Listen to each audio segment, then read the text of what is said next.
Bonjour. Pourquoi il est important de rester positif malgré un diagnostic catastrophe? Aujourd'hui, donc, je veux vous parler de cet aspect de la médecine, on va dire, de la médecine vétérinaire en particulier évidemment, mais c'était aussi valable pour la médecine humaine.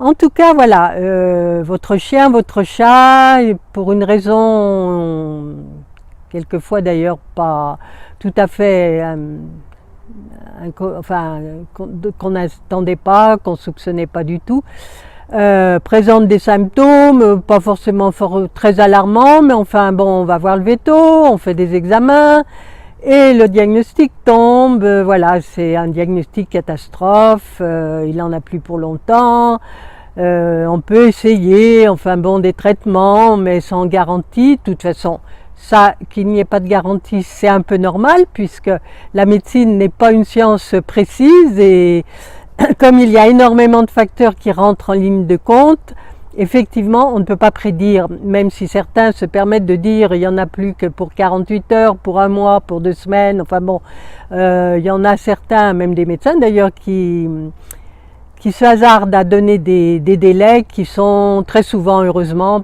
pas du tout validés dans la réalité. Donc pourquoi c'est important d'être positif? C'est important d'être positif et de ne pas se focaliser sur ce mot qui fait peur à tout le monde, de cancer, de tumeur, de fibrome, de lymphome, enfin bon, de tout ce qu'on peut, de maladie de Cushing, enfin bon, toutes ces pathologies qui sont dites plus ou moins incurables, qui sont dites plus ou moins irréversibles. Donc c'est important de rester positif déjà pour vous-même. Ne tombez pas dans cette spirale infernale du négatif, c'est plus, voilà, ça y est, on touche le fond. Pour vous-même, parce que ça n'est pas, comme je vous dis, la science n'est pas une science parfaite, et donc on peut pas, il y a toujours des facteurs qui peuvent retourner la situation. D'autre part, bon, c'est pas d'être optimiste bêtement, mais c'est de quand même garder une possibilité et un espoir, ce que souvent d'ailleurs les gens font, hein, les maîtres et les gardiens des chats et des chiens font, malgré, voilà, c'est sûr que c'est difficile, mais d'autant plus, on se doit avec un animal que l'animal n'a pas le sens de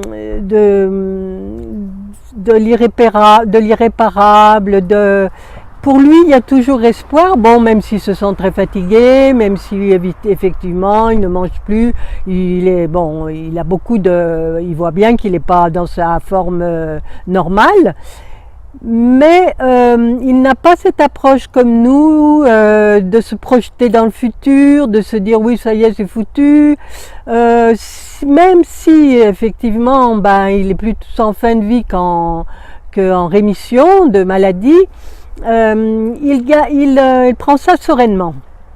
Bon, évidemment, on essaye de lui éviter les souffrances physiques, mais il n'a pas la même approche que nous.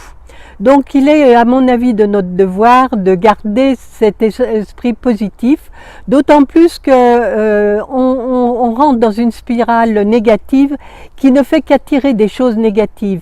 Donc si on est trop négatif en disant oui, t'as vu, le véto il a dit ça, de toute façon ça va être comme ça, on attire, par la loi d'attraction que vous connaissez peut-être, on attire et on confirme donc le diagnostic et les prédictions du vétérinaire, et on attire la malédiction, quoi. Si on reste positif, bien que je vous dis, je suis bien d'accord que même tout en restant positif, si la maladie malheureusement est trop avancée et on ne trouve pas de solution pour l'aider, d'accord, l'issue finale on la connaît, mais ça n'empêche qu'on doit rester positif, ne serait-ce que pour lui, pour ce chien ou ce chat ou cette chatte ou cette chienne qui souffre et qui est justement dans un moment difficile de sa vie.